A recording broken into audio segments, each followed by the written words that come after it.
I did say, and I want to repeat, and Emilio Odhiambo, who raised the point, has read this judgment clearly. The judgment quashed the direction of the Speaker on the majority-minority. The judgment never declared who is the majority. It is not the court to declare the majority. It is the Speaker of this House. And you better know that.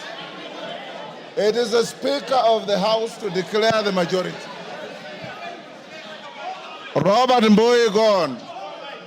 Not Osoro. Okay. Thank you very much, Honorable Speaker. Honorable Speaker, I want to speak it up from what you've actually said, Honorable Speaker. That even upon reading the judgment of the court, the standing orders of this House, Honorable Speaker, gives you power to declare who is the majority and who is the minority. We appreciate the judgment of the court as it is. We are ventilating about the judgment. We respect the courts.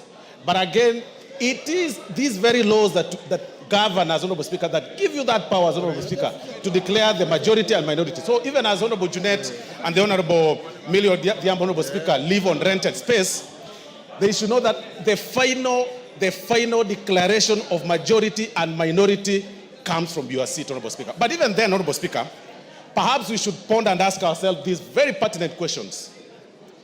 In the past 2 years that we've served in this House, Honorable Speaker, we've served in these capacities, as it were, on who is the majority and who is the minority, Honorable Speaker.